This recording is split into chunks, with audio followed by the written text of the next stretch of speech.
what they do, you can touch base. As I said, and we're going to get to Taylor in a minute, but Taylor, I've been working with him and his father for almost 30 years, and they've done very well by me. I looked this morning, I'm at an all-time high. Watch it rise. Anyone else in there, or should we start with Taylor? Anyone else want to introduce themselves? Okay, Taylor, you can take the floor. You can. Well, team. Well, grateful to have the stage and get to know all you gentlemen, anyone that's a friend or colleague of Andrew's, as we know, go-getter, hustler. So want to take today to talk about owning your worth, owning your wealth. There's a lot of different ways we can take the conversation. But one thing that I talk a lot about, because everyone hears, entrepreneur, business owner, or, is at a place where they're building their business, correct? I'm seeing some head nods.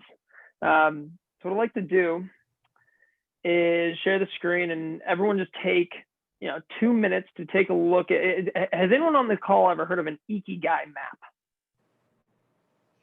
Ikigai map. All right, good. So here, no screen sharing? Brutal. May I share the screen, Andrew or Brad? I forget who's the host. In any case, we don't have to share the screen. I can figure something out here. Let's see this. So what it is, it's a Japanese concept. Yeah, Brad, you should be able to share now. I get a host disabled attendee. Here we go. There you go. Try it now. Boom, baby. Here we go. Do y'all see this? Yes. Cool. So what I'd like to do is just take a minute and just write down one thing for each of these 4 categories. So what you love, what you're good at, what you can be paid for, and what the world needs.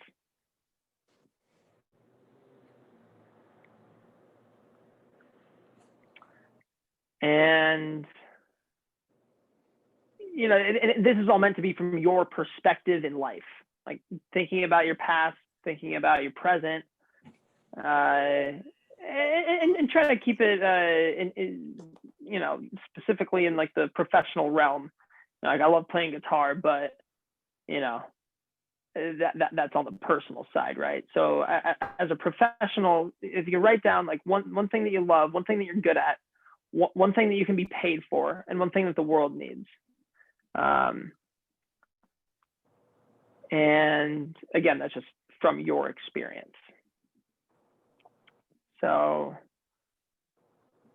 once everyone's got one down, I'll stop the share, and I'm gonna pick on Sam, the movie guy. Yes. Because you're unmuted. Do you have an idea for each of those categories? It was mute. My cell phone didn't work out. Like, I have to see it again. Oh, quite all right. I'll share it again here. Yeah. One thing that you love, thing that you're good at, one thing that the world needs, what you can be paid for. So let me pull mine up really quick. For me, building relationships with clients, that's a thing I know that I can be paid for, and it's also something that I'm good at. But I'm also good at office management. It's not something that I'm really paid for, but it's something that I'm good at. Mm-hmm. What I love is I love fixing broken relationships with clients. And also developing new ones. Neither of those that I truly get paid for right now, but it's things that I love. And what does the world need? I think that the world needs more mentor relationships in the financial literacy and personal finance and wealth development community. So I don't get paid for that, but that's something that I believe that the world needs, and it overlaps with what I love. So, does anyone else want to take a crack at it? What you love, what the world needs, what you can be paid for, and what you're good at? What do you love? Like about the business or family?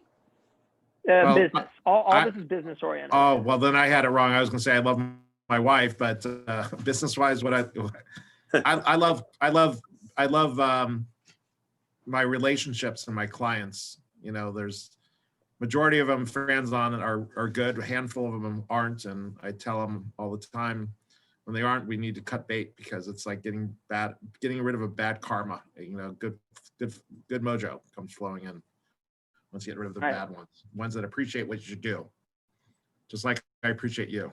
Henry, I see you raising your hand. Yeah, I've got to leave the meeting, Taylor. I'm sorry, Andrew. It was wonderful seeing everybody. I have an appointment at 11:30.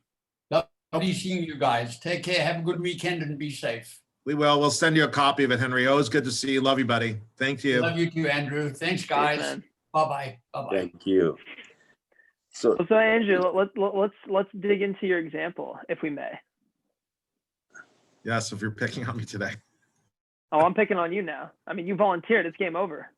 So you hinted at this idea that you love your relationships, especially the ones that are regenerative, meaning you get to pour love into them and you receive love out. That indicated to me that there might be relationships, whether it's personal or business, where they might be like, destructive is a strong word, right? But they might not be bearing fruit for your business. Do you find that you still keep some of those relationships? I do. We do. So this is a perfect example. Usually when so this map is the first step in what I term a personal development plan. So what that is you think of a day in your life and you think of a day in your life 5 years from now. And, like every day is a blessing and tomorrow's not guaranteed, but if you could envision a day in your life 5 years from now, what do you want it to look like? And then you draw it back to 3 years from now. So 3 years from now, what does a day in your life need to look like in order to make 5 years a possibility? Then you draw it back to 1 year. So what does a day in your life 1 year from now need to look like in order to make 3 years a possibility? Okay, now we've got like some real goal setting to do, because if you love your relationships and say 5 years from now you want every single one of your relationships to be bearing fruit from a business relationship standpoint. So what are some measurable steps that you can take over the next 12 months to move away from those relationships that are not bearing fruit? Maybe they are bearing fruit financially, but they're not bearing fruit emotionally. And so if you say you step away, so let's say a goal is take one relationship this year and step away from it, even if it's financially beneficial to you. You take a look at how much revenue you've generated from that relationship in the past on average. And that is, say it's $5,000. What you're going to need to do is then invest $5,000 into yourself, into your business, to replace that relationship out of your pocketbook in order to take a step toward building that 5-year vision for yourself. Does that make sense to everyone? More or less? Makes sense for me. yeah, And Yes. I've done that, as you know. Oh yeah. You know a little bit about me. So. Oh yeah. I got this. I jumped on. It's a perfect example. So now we're going to step into what it really looks like to manage your wealth and manage your worth, or own your worth. So, let's go around the horn. Everyone's got different salaries. Everyone brings home different amounts of money. But if you can think about how much cash you keep on hand versus how much you spend each month. Because we're not talking about income, we're talking about spending. So you think about mortgage, rent, utilities, credit card bills, memberships, subscriptions, car, exactly, everything. What do you spend a month? So let's take the number $5,000. Like say, or let's make it bigger and rounder. $10,000 a month is what's going out of your pocket just for living expenses, right? Multiply that by 3. That's probably what you should have in cash at the very least, right? Everything above that needs to be reinvested. You need to be investing, whether it's in yourself or in other business. assets, whether it's real estate. Oh, I'm sorry. Say that again. Business. Business, exactly. Stocks and bonds. Real estate. And real estate. Real estate. That's Real the estate. best. That's the best one. Absolutely. That's the top. And cryptocurrencies. Technically we can't advise that anyone keep cryptocurrencies, but there's interesting conversations around that. But in any case, now let's call back to our exercise about what Andrew loves, his relationships. So he already knows that say that relationship was worth $12,000 to him a year that he just has to cut out. So now he needs to keep an additional $3,000 a month. How do we get that number? So the relationship was worth $12,000. So each month that relationship's worth $1,000. He was keeping $30,000 in his cash account because that was his emergency fund. But now he knows he's going to be like quote unquote bleeding that extra $1,000 a month. You need to add $3,000 to your emergency fund. And that means reduce the risk of your investment portfolio by that much to bring it to cash, so that you're a little bit more flexible in order to own your worth and build the day in the life that you want to for yourself, for your family, for your portfolio, because the more that you execute on living the life that you want to live in the future, that's going to help grow the rest of it naturally, because you're just stepping into love more often. So I'll stop to share. What are people thinking about? Any thoughts on that? Any ideas? Taylor, we have a couple of new people on. I see Mike Morgolan. Yeah, I don't know why my family picture posts now instead of my face, but because you got to hit in the left-hand button, bottom, Mike. You have to hit stop video or whatever, start video, and your face will come up. let's see here. That's right. Oh, there we go. Hi. Thank you. Okay, and I also see Anna Davis, who's Bear Karma. She's on, so just to make aware. Anyway, keep going, Taylor. I'm sorry to interrupt. These are people. No, that was a perfect stopping point to like reset the room. Did all of what I said make sense? Does anyone have any questions or want to hear more about any of that? I love it. I just said to my assistant here that I want her to see the video because she's working. It's a brilliant way of thinking about it, Taylor. I agree. It is, and when you put love and money making in it together, I think it's the recipe for success. When you actually love something you do and you care, you end up doing much better than when you don't love it. I think that's a key, and it's very important. Definitely. Yes. And I think it's important to remember too is that it's not, that here, I'll share it one more time, that Ikigai map. This idea of accessing this portion, like the Ikigai portion, I personally don't believe that anyone ever truly is in this space all the time. Like maybe someone out there is, but to me, it's more of an intention. And it's figuring out, how to leverage your business, your assets, and what you can be paid for to move your business practices up this scale toward the Ikigai space. And, that's if one-on-one, anyone on the call is ever interested in going through this exercise, going through that personal development plan exercise. I love doing that with anyone and everyone, especially, business owners, entrepreneurs, young hustlers, any professional, really. That's something I'm very passionate about is working through that and building relationships through that conversation is often a lot of fun. And when it's not fun, it's super interesting to manage the conversation. Any other thoughts or questions on, financial planning or I guess that would be the overarching theme, or personal finance? Taylor, I don't know if anyone's on. I don't know who I was talking to yesterday, because I was talking about you being the speaker, and someone was asking me about, like, what is the minimum? And I said, I can't remember. I think when I started investing with the family back when I was 29, I started with maybe $3,000 or $2,000. Someone was asking me what's the minimum to jump into open an account with you. I don't know, obviously we'll give your phone number and they can call you and discuss anything they want, but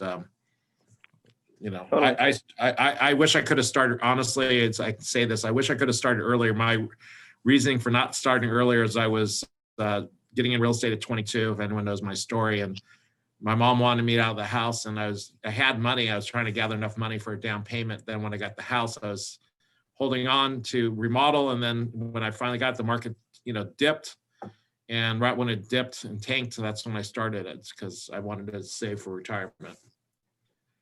I guess was that 92? Yeah, 90. I think it's 92. Something like that. Yeah.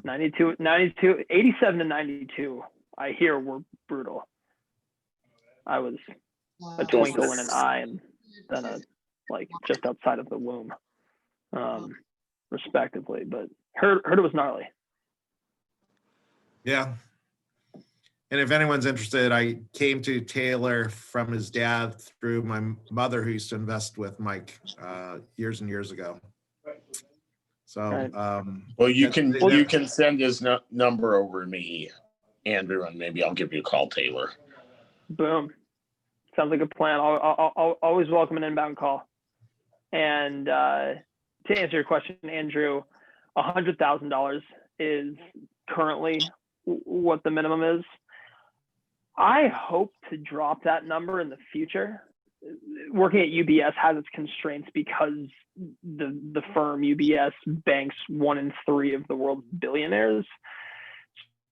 So everything that UBS does is trying to go upstream from like a asset value standpoint in terms of what you can manage. But it's my opinion that you should be able to start with $10, because the fractional investing is here and it's here to stay.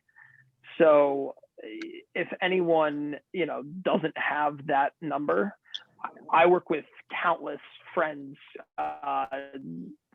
children of clients, name it, that are just trying to get involved in the market, trying to get a feel for the stock market.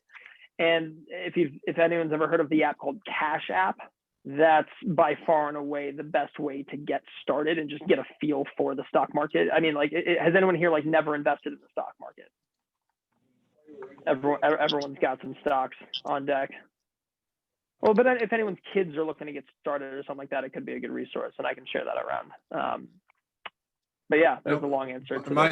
My biggest concern, Taylor, is a lot of people go, and I don't, the easy way, it's kind of like help you sell real estate, which, you get what you pay for. I mean, right. There's no one there, it's like, you got to have someone watching your back. I mean, there's other ways of starting differently. And sometimes you can start out with someone else, but it's always good to even have someone like Taylor, I would say, to bounce things off, because it's all about the relationship. You may not have the minimum to start, and I don't know if that's flexible on the 100,000, start a little less or something, but I'm not getting into that. But sometimes, like I said, building the relationship and the trust. Just like years ago, I had an account that my mom was using, and he gave me some bad advice, and I stopped that relationship instantly and walked away and told my mom to, and she didn't. And it cost her a lot of money, and it cost my father-in-law, who had the same account too, a lot of money, and I was the first one out. So I'd say, having a good relationship and people you trust that you can sound off of. And like Taylor said, I think, and I'm sorry if I'm taking over for you a little bit, Taylor, he's worth checking with or talking, maybe if you're just even your thoughts when you're investing. Apologies, team. Had to go open the garage. I apparently have locked out my wife and children. Not advisable. Don't lock your wife and kids out of the home. Not a good idea. But we're back. Here we go.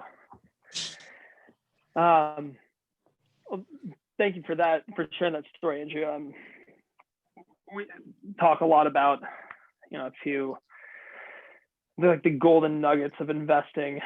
One of them is, time in the market always beats timing the market in the stock market specifically.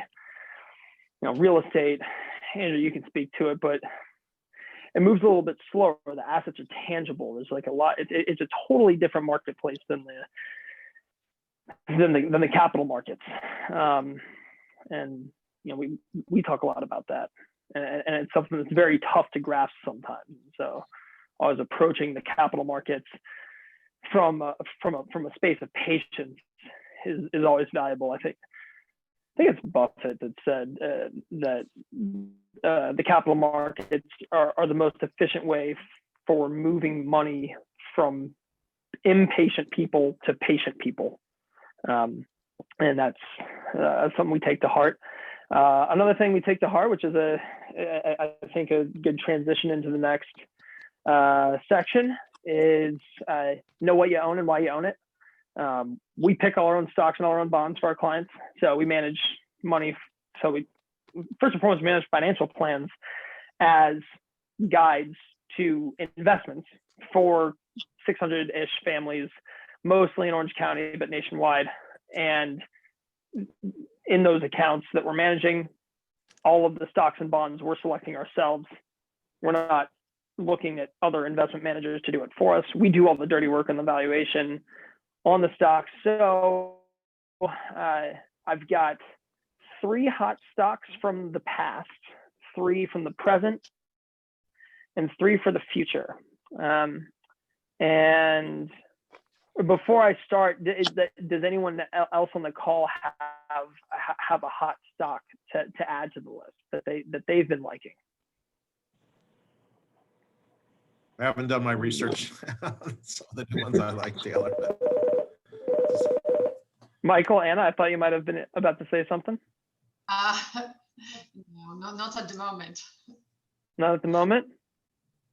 I had a stock about a few months ago, but I didn't take an opportunity. So I'm not the perfect judge on that market right now. Just say what you want to say. It's not. There's no judgment. Done. Amazon and Tesla too expensive to buy? All right. Well, so and they don't pay dividends. I'm gonna hit on all this. All right. So Amazon is a stock for the present to own. They're the biggest cash machine in the world. We think they could in the future pass the Dutch East Asian Trading Company as the most valuable company in history. They've got to reach the share price of roughly $6,000 to do it. We'll see if it happens. We're excited about what they're doing in the logistics space. AWS is like is the cash king of theirs, because every company that's on the internet basically uses Amazon to warehouse their data. Which is a massive marketplace. Taylor, I have a question. What about the Tesla? In what I share around, I will share. Our team weekly does articles about different stocks or investment ideas. We call it TK Insights. Our team name is the Thompson Katzeroff Group, so we call it TK Insights. And we wrote an article about Tesla. I think the story of Elon Musk's memo that he shared in November or December of last year tells the whole story. Investors in Tesla are giving Tesla a lot of credit for future profits. Yeah. And Elon said in this memo that and this is a quote, if Tesla does not execute on bringing home that money, delivering on those profits that investors are crediting them for in today's stock price value, that the stock will get crushed. The stock price will get crushed like a souffle under a sledgehammer. Those are his words. I think that's the Tesla now that's going up. Actually, last week I bought the Tesla for my wife, and that's they said that's even the prices go up. I got the SUV, Yeah. and that's the good time. And just register next week. They're supposed to bring it, deliver it, and which is like they said the prices of the car even go up. It's I mean, hey, look, if they execute, then good on them. We're never going to step out on companies where the valuation doesn't make sense. Like, we never bought Zoom because the valuation never made sense, especially when they're up, like their offering is up against Google and Microsoft. And personally, like, I would never want to be in a business where your competitors are Google and Microsoft. Like, that sounds terrifying to me. So anyway, we'll start with stocks from the past. Michael, you mentioned dividends, so you're going to love these. These are all companies that we've loved investing in because of their dividends, but also because we believe that they will, they're companies that are not going to go anywhere, that the future will continue to rely on them. First one's Coca-Cola, literally the reason that Santa Claus is red and white. And we think that they have a brand called Topo Chico. Wait, there's no Santa Claus? Well, it depends on whether the bell still rings for you on the Polar Express. Okay. Yeah, I keep going. Sorry. No, I love that. I want this to be as interactive as possible. They have a brand called Topo Chico, and it's entering the hard seltzer water market, and like the White Claws and the Trulies of the world, and they're going to launch this summer. And I don't see anyone beating Coke with distribution on a global scale in the hard seltzer space. And we think that could help, ballast, because core Coke, like Coca-Cola, those products are going to die a slow death as people move away from sugary drinks. But they also do have all of like the THC and CBD patents for those types of drinks for the future. So that's a bet that we're willing to take. And they pay you a nice like 3.5 to 4% dividend at current levels. The next one, what's it trading at right now? I haven't looked. It's like 48, 49. Last time I checked. 48.64. 48.64. Yeah, anything under 50 we think is a good buy. Nothing you're hearing on this call is investment advice. I need to make that very clear. I already have Coke. Boom, there you go. The next one is Altria Group, better known as Marlboro cigarettes. Roll it for a penny and sell it for $1. Pretty tough to beat that business model. The most spoke to being values-based. A lot of people don't like that, and so we respect that and don't invest in Altria Group for a lot of people. But they pay you 8% just to own the stock, and they own 50% of Kronos Group, which is the Canadian federally legal marijuana distributor that's in all of the cities that border the American border, and they're going to deliver legal weed to the states. It's the only company that could do it from our view. So it's a wait and see stock, and collect 8% on the dividend while you wait. And the last one is Chevron. Some people's favorite gas station. Mine personally, because during this last downturn, the coronavirus, energy stocks like crumbled, and every energy stock on the street was just doing everything that they could to stay afloat. Exxon, I don't think, has been successful. Chevron did something very interesting during that time period. They stepped out and bought a nuclear energy company, which, if you talk to anyone in the sustainability space, is the best way to generate energy sustainably. Like, it's not wind, it's not solar, it's nuclear. There's a lot of risk associated, but we're seeing Chevron do that when everyone else is just trying to stay afloat. Makes us most confident in them because we don't want to own no energy stocks. So it's a good one to own in our opinion. Stocks for now, I listed Amazon, Google, and Apple. I think those are all pretty self-explanatory. We also read about Project Titan, which is Apple's electronic car that they're squared to launch in like 2024. We think we'll see how that all shakes out. Stocks for the future. Fastly is ticker symbol FSLY. It's an interesting stock. It's basically the machine behind TikTok. Does anyone ever use TikTok or kids use TikTok? I personally have no idea why people like it, but people freaking love it. So there's one. Palantir, it's the operating system for the government. So as the government grows, for better or for worse, Palantir's there to take them into the digital age. So that's our thought there. And DocuSign, same deal for many industries that were voiced today. DocuSign's waiting to take, and whether it's legal or real estate, title, into the digital age. And once those industries are ready, they're there to just suck profit. And that's it. That's all I got for today. Anyone have questions for Taylor, or I'll make sure everyone gets Taylor's information? Nope. Not for today, but I do have probably like next future. Okay. Well, Taylor, thank you, buddy. I'll be in touch with you. And once we get the recording back from Brett, everyone will get a copy of the recording information. And they can ask questions to Taylor or myself if I can be of help. We're always here to help, Fran or myself. Whatever you guys need, we have all the resources. How can I have Andrew all the email, like to contact them by email? Well, we're going to send out an email. We're going to take care of it. Like I always say, my name starts with an A and it ends with a Z. I'm like Amazon and get everything in between. We'll take care of it. You're beautiful, man. You're Thank beautiful. Thank you very for your time. Thank you. Brett, Right. thanks for hosting. You're Taylor, we'll Thanks talk soon, everyone bud. for sticking around and sharing. Bye. Make it a great one. Thanks, Taylor. Thank you. Have a good weekend, everyone. Call you later. Yes. All right, you got it, bud. Right back at y'all.